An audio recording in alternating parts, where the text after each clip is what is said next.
धम्मविनया monastery Khadakwasla Pune येथे बुद्ध पौर्णिमेनिमित्त 11 आणि 12 मे 2025 रोजी संपन्न झालेल्या कार्यक्रमांमध्ये उपोसत हॉलचं अनावरण व गौतम बुद्धांच्या रेलिक्सची स्थापना या कार्यक्रमांचा आपण थोडक्यात आढावा बघूया.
बौद्ध परंपरेमध्ये कथिन चिवरदान हे वर्षातील सर्वात पुण्यप्रद, श्रेष्ठ व विशेष दान मानले जाते. कथिन हा शब्द पाली भाषेतून आलेला असून त्याचा अर्थ आधार, बळकटी, संघटन असा होतो.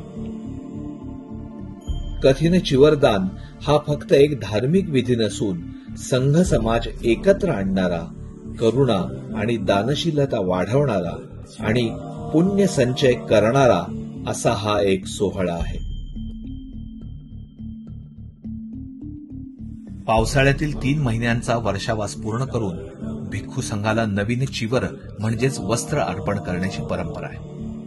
मोस्ट ऑनरेबल आर्यवंगसो गुरुजी यांच्या मार्गदर्शनाखाली डीव्हीएमपी खडकवासला पुणे येथील स्थित भिक्खू संघ लवकरच 3 महिन्यांचा वर्षावास पूर्ण करीत आहे. सदर भिक्खू संघ 227 पाटीमोक्ष शिलाचे काटेकोरपणे पालन करत असून निष्ठापूर्वक प्राचीन भिक्खू परंपरेतील ध्यानमार्ग व त्याचे अध्ययन करून यात रमलेले आहेत. बुद्ध काळापासून जपलेल्या देवरोहण व कथिन चिवरदान या शाश्वत परंपरांचा आनंद घेण्यासाठी आम्ही सर्व उपासक आणि उपासिका यांना जाहीर आमंत्रित करत आहोत. देवरोहण समारंभ दिनांक 8 ऑक्टोबर 2025 रोजी सकाळी 7:30 वाजता आणि कथिन चिवरदान समारंभ दिनांक 11 ऑक्टोबर 2025 रोजी सकाळी 7 ते दुपारी 3 पर्यंत डीव्हीएमपी खडकवासला पुणे येथे संपन्न होत आहे.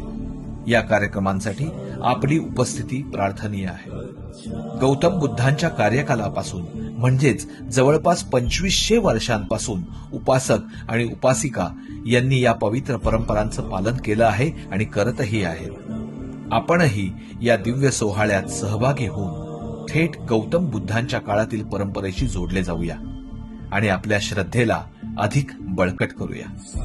आपल्या भिक्खू संघाच्या पुण्यप्रद कार्यात सहभागी होऊन या अन्वये स्वतःसाठी तसेच भावी पिढ्यांसाठी अनमोल आशीर्वाद प्राप्त करूया. चला तर मग पुण्य संचयनासाठी 8 ऑक्टोबर आणि 11 ऑक्टोबर 2025 रोजी देवरोहण समारंभ आणि कथिन चिवरदान समारंभ संपन्न करण्यासाठी आपण सहकुटुंब, सहपरिवार एकत्र येऊन या दिव्य सोहळ्याची अनुभूती घेऊया.